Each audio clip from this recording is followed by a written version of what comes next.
What's going on, guys, and welcome back to another episode of my new career mode. This is episode number 33, and we start today's episode off with the Torino board coming to us and basically just giving us a bit of a pat on the back to say well done, because a couple episodes ago you would have seen us fail to win any of our last 3 or 4 games possibly, and we were struggling a little bit, we were feeling a little bit of pressure. The board came to us basically just to say, come on mate, let's get it sorted, and we did in the last episode. We got 2 massive wins against Athletic Madrid in the Champions League to secure our place in knockout stages by finishing first, top of our group, and also a big win against Sampdoria in the second versus third clash. So delighted the board have recognised that, yes, we were stumbling a little bit, yes, we were feeling the pressure a little bit, but now it's been relieved. We're starting to pick up again and look a lot stronger. So we take on Catania for the first game of today's episode here with that email fresh in our minds, knowing that finally the pressure's been relieved and we're starting to feel like our efforts are getting a lot more, respect, if you will. And we do take on Catania for the first game of today's episode here, and the first chance fell there, but short and wide of the post. In the 21st minute,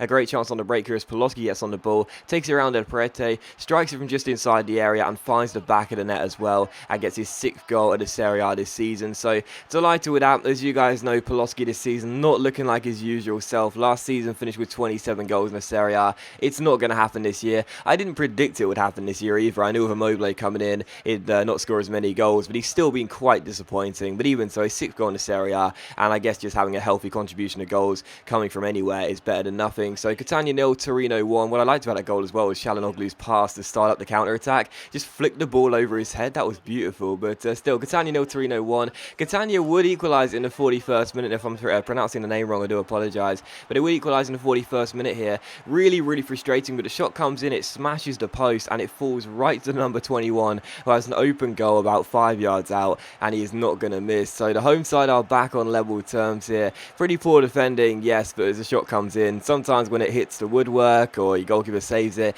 you need a bit of luck. But sadly for this time, didn't get any there. It falls straight to the Catania man. He smashes the ball into the open goal and makes it 1-1. So Ronaldo does equalise for Catania. Also, the side note as well, Catania's striker is currently the leading goal scorer in the Serie A this season, yet they're not actually too far up the table. So how's that for a bit of trivia? Still 1-1 in this game. In the 45th minute, a great chance to make it 2-1. There was Gabbiadini comes forward, and I completely messed up the finish. Didn't want to shoot on his weaker right foot, so got into his left foot, but the finish was really poor and it goes wide of the post. So still 1-1. And in the second half, ready from kickoff, I was pretty frustrated because I felt I should have been given a penalty. Immobile goes on a bit of a solo run, gets himself inside the area, gets tripped up there, and I really think that should have been a penalty, but nothing given. Maybe Immobile went down softly, that's why, but even so, it was still 1-1. In the 64th minute, though, some sad news, because sadly for us, we get ourselves an injury here. We've been pretty lucky during this series to stay relatively injury-free.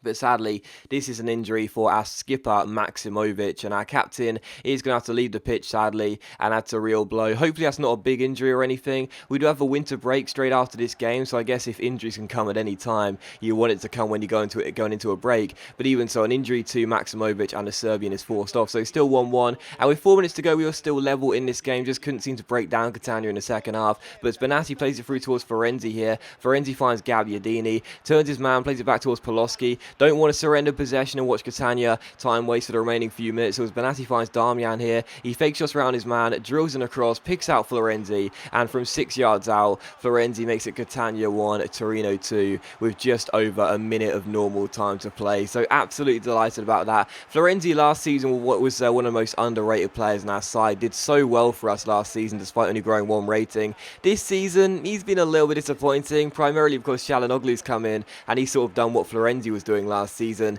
getting goals, getting assists. Florenzi's been more about just passing the ball and shutting down opponents this season, but even so, it's his first goal in the Serie A, and what an important goal it could prove to be as well, as he's surely going to win us the game later on. But Catania did have a great chance to equalise here, but they ended up hitting the post, and Bernie dives on the rebound. Would have been disastrous how we thought we were going to win the game with a couple minutes to go, and then throw it away in stoppage time. Regardless, we did hold on to the win, we got the victory. Poloski's opening goal of the game, then Catania equalised, and then a late winner by Florenzi. Honestly, the shots, we had 11 in the entire game, but only 3 were on target. Now, that is quite disappointing when you think about shot accuracy. That's really, really poor to know that only just over a quarter of your shots hit the target. But even so, we got the win. That's the most important thing. And Florenzi's late goal does prove to be crucial. Maximovic is going to be out for 4 weeks. That's a bit of a shame. But as you can see right now, we are entering the winter break, which means that we have a couple weeks to go before a new fixture anyway. So it's not disastrous. He'll miss 1, possibly 2 2 games at the most. But, if you could pick a time for a player to get injured, you'd obviously probably pick the end of the season when there's no games left. But I guess if you could pick a time during the regular season, you'd want it during the winter break, to make sure that he's got some time to recover. He's only going to miss a couple of fixtures, so not a big blow for us, that one. And he won't miss too many crucial games either. But still following that, we have a youth monthly report now as we've entered January. You can see how the players are currently getting on. And we also have now entered the transfer window. Yay! January transfer window is opened. Absolutely awesome. I know that you guys love watching the transfer window. So the January transfer window is open. As you can see by the squad report, a lot of players are doing really well this season. But again, I'm still disappointed by quite a few. Maximovic and Cher have been a great partnership at the back this season. Obviously, Maximovic now injured now. So I'm just disappointed to know they haven't grown yet. Balanta is still yet to have grown a single rating since coming in last season. And Florenzi as well, stuck at 78, seemingly forever it seems. Even Poloski as well, stuck at 76. I know he hasn't been too good this season, but still, he's scored 33 goals since joining the club in the league. Yet he's still yet to grow a rating, which is kind of frustrating. Or maybe he's just grown one, I'm not too sure. Even so, Moblay's an 80, Shalanoglu's an 80, so I guess that's always nice to see. And also look at the league table, that's the most important thing. 17 games in, so 22 games remain, 21 games even remain in the season. No. Yes, 21 games remain this season. As you can see, we're top of the table with 34 points ahead of Juventus on the head-to-head ruling, and also 2 points clear of Sampdoria and Lazio in 3rd and 4th, respectively. So delighted to be leading the table going into Christmas and into the new year as well. That's absolutely awesome. Our round of 16 has been drawn as well in the TIM Cup. I think I might have showed you that before. We got Chiesa Verona, the side currently struggling in the Serie A, and also in the Champions League round of 16, we have had our draw. We've got the Spanish side Valencia in the round of 16. I have to say, that's not a bad draw. I think we can beat Valencia. I really, really do. I know it's only our first season, but I definitely believe we could beat them over 2 legs and get through to the quarterfinals. So the transfer offer came in for Larondo after that. It was from Cagliari for £1.4 million. He's valued at £1.6 million.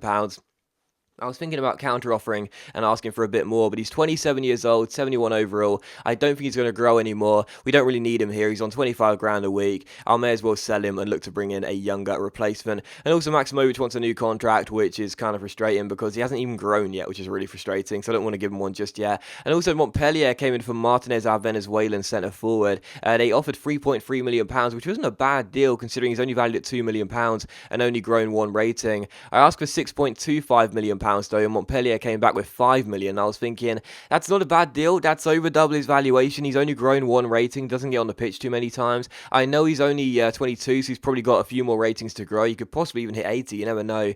But even so, I don't think he's going to get too much game time to maximise the possibility of even getting to that stage. So I asked for £5.25 million. We'll wait and see what Montpellier say, but really, if they come back to us and say £5 million or nothing, I'll take the £5 million. We'll have to wait and see though, because I've got no problem keeping Martinez here. If they just flat out reject that, I'll be fine with that as well, because I do like him as a young striker. But even so, we'll have to wait and see what happens there. I think he might be going to the French club. Still putting a pre-contract for Clement Grenier as well. Clement Grenier, not sure how you pronounce that.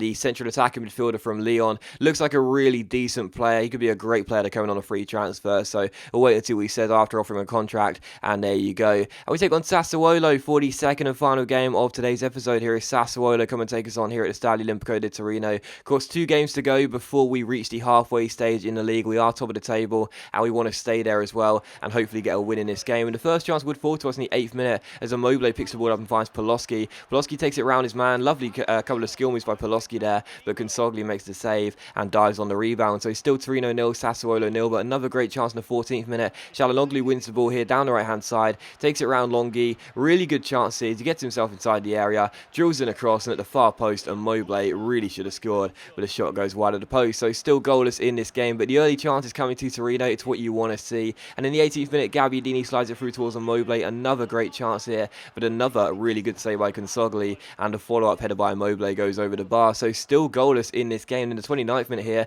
a great chance for Sassuolo to take a surprise lead. Sereni on the ball finds Sansone down the left-hand side, back towards Sereni, and then again Sansone crosses the ball in. Boselli wins the header, and it cannons off the bar and goes behind for a goal kick. So Sassuolo almost taking a surprise lead. But in the 35th minute, Danilo gets on the ball and plays a brilliant through ball towards Immobile. What a lovely ball that was. Immobile fake shots around his man, smashes the ball into the back of the net, and it ends up going down as an own goal of Gazzola there. I really think it should have been credited to Immobile because the shot was seemingly on target, but it actually went down as an own goal through Gazzola. And there you go. Regardless, I don't really care. It's a goal, and that's the most important thing. So Torino 1, Sampdoria 0 going into the break. In the 64th minute, a good chance to make it 2-0, but Florenzi's shot goes over the bar and behind for a goal kick, so still 1-0. And in the 78th minute, another good chance for us to make it 2-0 here. Florenzi gets on the ball down the left-hand side and has the pace on Gazzola. He's also got the pace on Kurtic as he rides the slide challenge, shoots from a tight angle, but Consogli makes the save, and eventually Sassuolo clear. And it was how the game would finish. Torino 1, Sassuolo 0, so great to get another 3 points.